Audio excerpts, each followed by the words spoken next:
Hee-sung sat stiffly in his office chair, one hand pressed against his lips, while the city lights flickered against the massive glass wall behind him.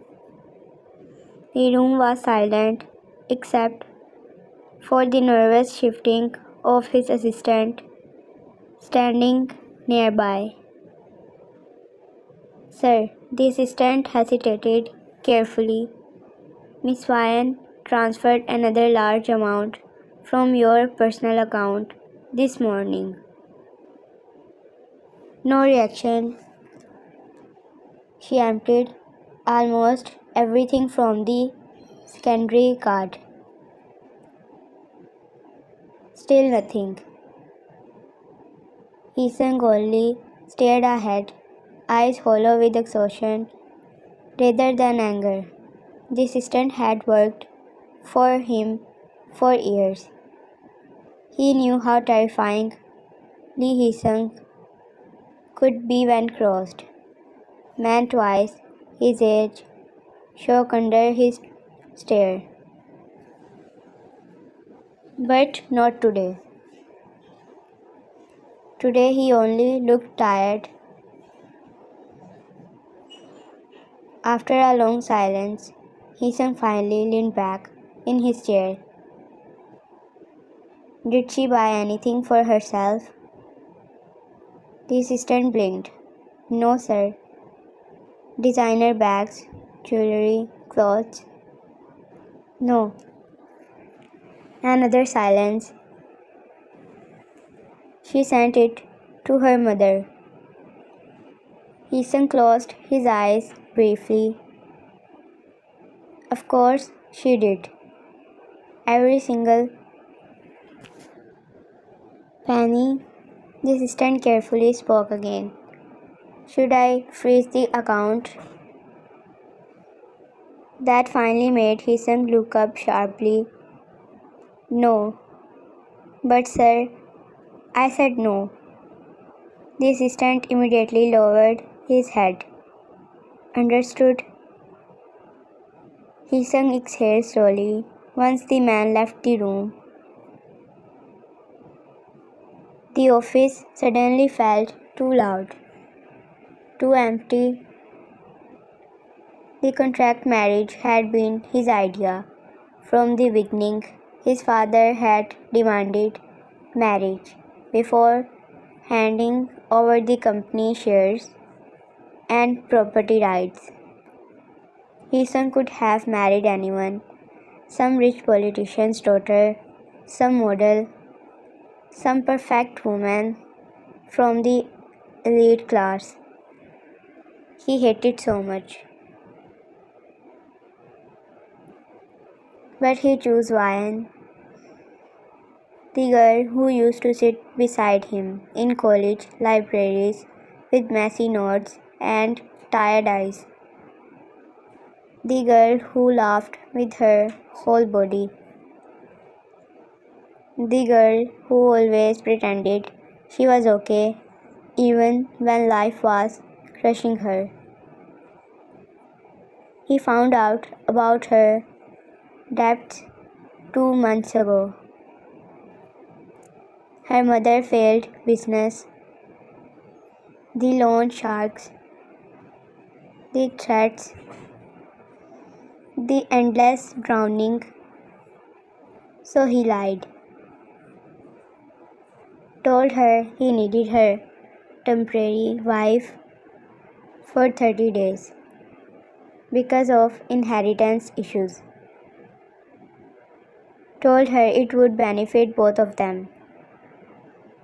Told her it meant nothing and Vine agreed because she thought she was helping him too. But Hee-sung had already loved her long before the contract existed. 5 years of loving her silently, and now he only had 20 days left before the contract ended. 20 days before she walked out of his life forever.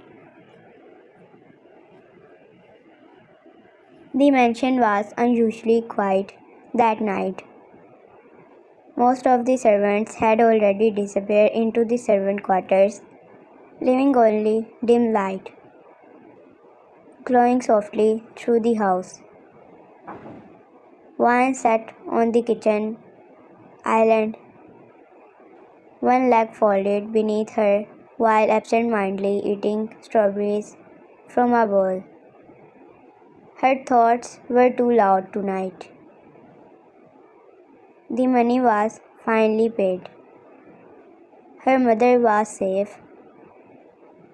The man had stopped calling. For the first time in years, she could breathe.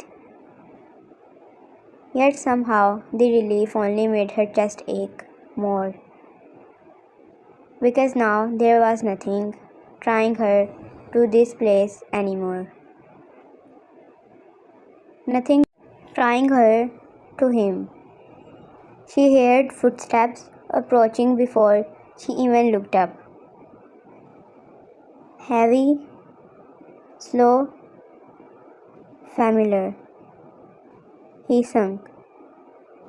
He stood near the kitchen entrance and simply stared at her for a while. God, she looked beautiful without trying. Oversized sweater slipping from one shoulder, hair messy,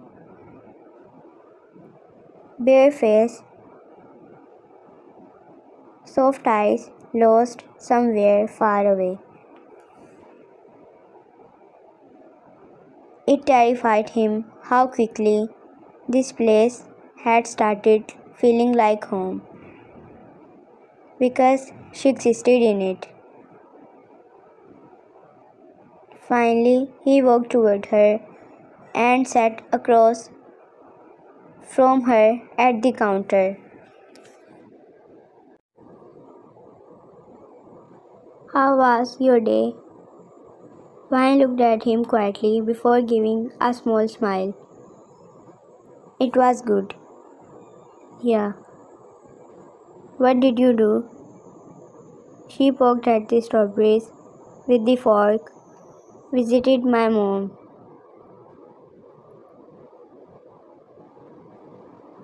He nodded slowly. She looked happier today. I am glad. Another silence settled between them. Not awkward, just heavy. Vine hated how good he looked tonight. Black dress, shirt with the sleeves rolled up. Dark hair slightly messy, like he'd been running his hand through it all day. His eyes looked tired though, like he had not slept properly in weeks. He watched her carefully. If I asked you to stay here forever, his voice came out quieter than intended. What would you do? Vine froze slightly before forcing out a small laugh. I deny. A bitter smile pulled at his lips.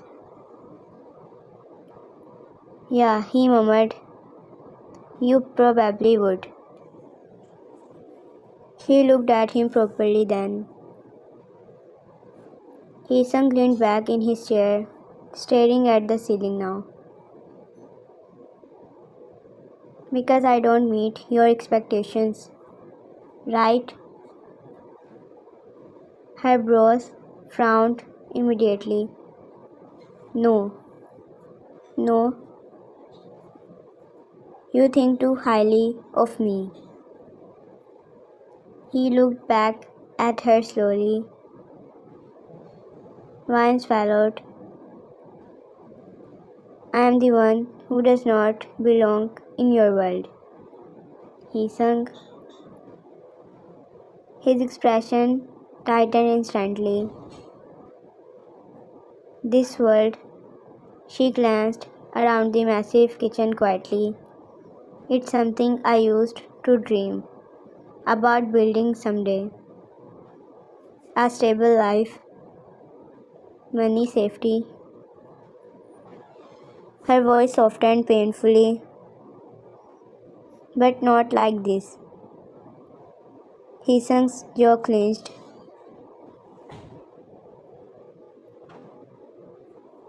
You think I care about any of this?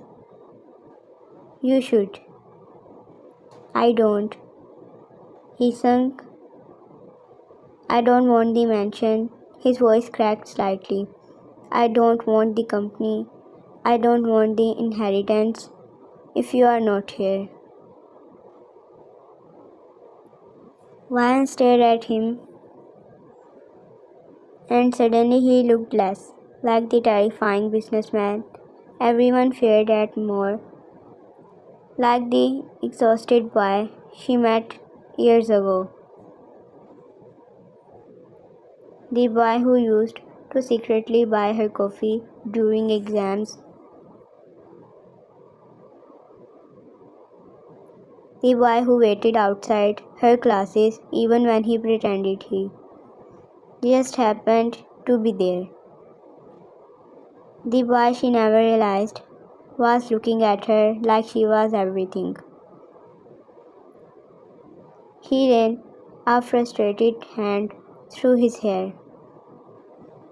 I know, this sounds insane. It does. A weak laugh escaped him. But these 10 days with you, he shook his head slowly. Eyes glossy now, they were heaven for me. Wine, her breath catch. I mean it. He sung, I have loved you since college. Silence. The words settled between them heavily. Wine blinked at him slowly, like her brain stopped functioning. What? I love you back then too. You never said anything. You are dating someone. Her face fell slightly. That idiot. Yes, he sung deadpan. A tiny laugh escaped her despite everything. I hated him.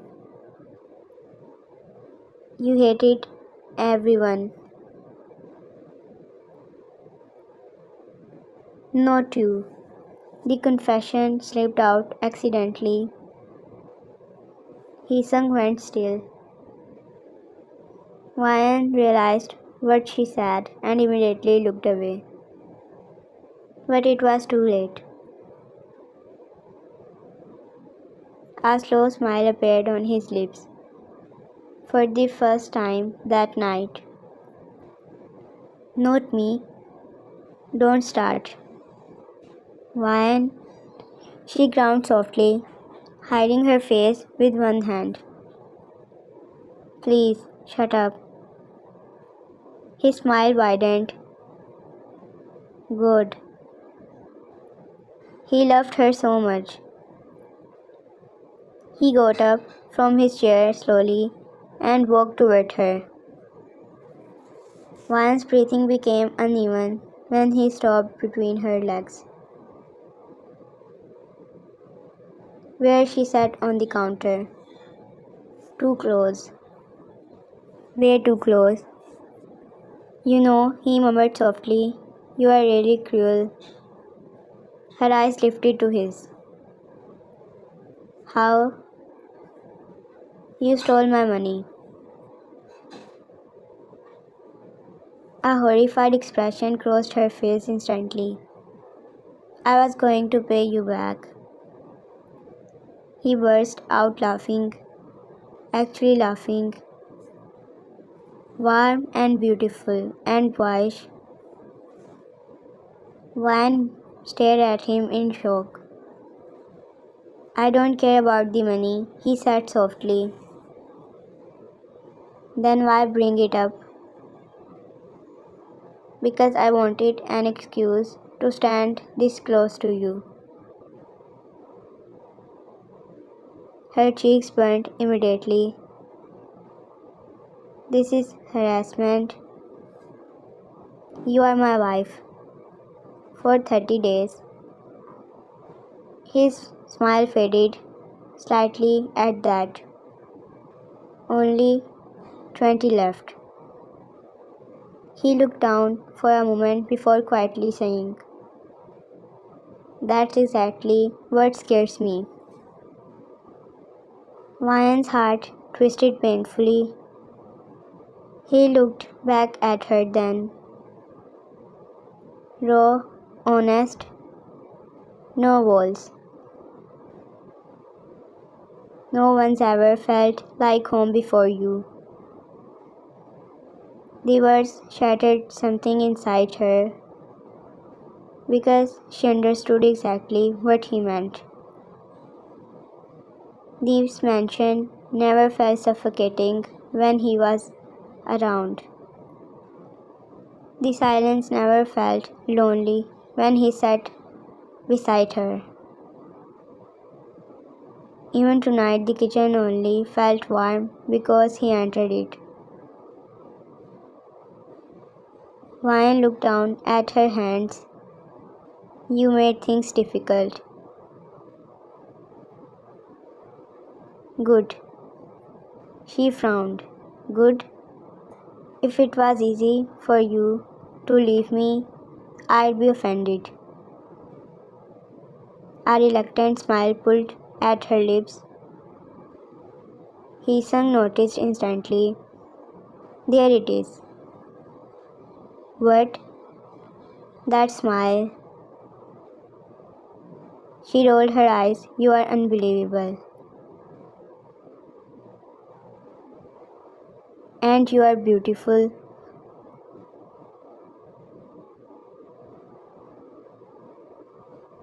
Her eyes widened instantly. He said things so casually sometimes that it completely destroyed her. He-sung reached out carefully, fingers brushing against her wrist. Stay. Her chest tightened. I can't. You can. My life is messy. I know. You deserve someone better. I disagree. Tears suddenly burned behind her eyes, and she hated it. Because nobody had ever chosen her like this before. Not completely, not despite everything. He-sung stepped closer. So stay. And if I break your heart, you already did. Her breath hissed. But I still want you. That completely ruined her. Ryan looked away quickly, trying to blink back tears, but He-sung gently touched her chin and turned her face back toward him. Don't cry. I am not. You are. I hate you. No, you don't. Unfortunately, he sounded very confident about that. She glared weakly. You are annoying. And you are avoiding confession. Her cheeks turned red again. You confessed first. Exactly. Your turn. You sounded like a child. And yet, you still married me. For money. He grinned slightly. Sure. She tried not to smile back, but failed miserably. God, he was dangerous like this. Soft, happy. Close. His thumb brushed lightly beneath her eyes. So, so what? Do you love me?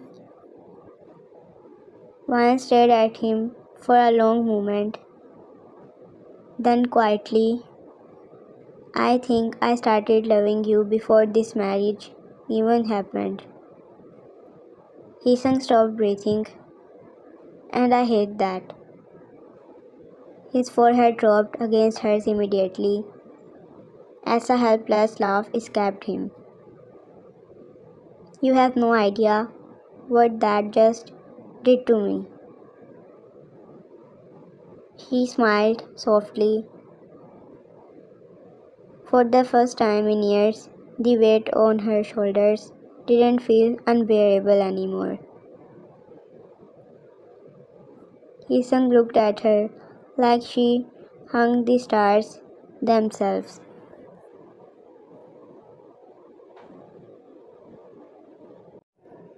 Then suddenly his expression turned serious again. One condition. What? You are not leaving after 30 days. Ryan raised an eyebrow. You sound very demanding for someone confessing. I am demanding? That's toxic. I am rich enough to be toxic. She burst out laughing. Actual loud laughter. And he sung. Swore right there he'd spend the rest of his life trying to hear that sound again and again. He wrapped his arm around his waist carefully, pulling her closer until she rested against his chest. Wine melted into him slowly, comfortably, naturally, like she belonged there. Stay with me, he whispered against her hair. This time, she didn't say no.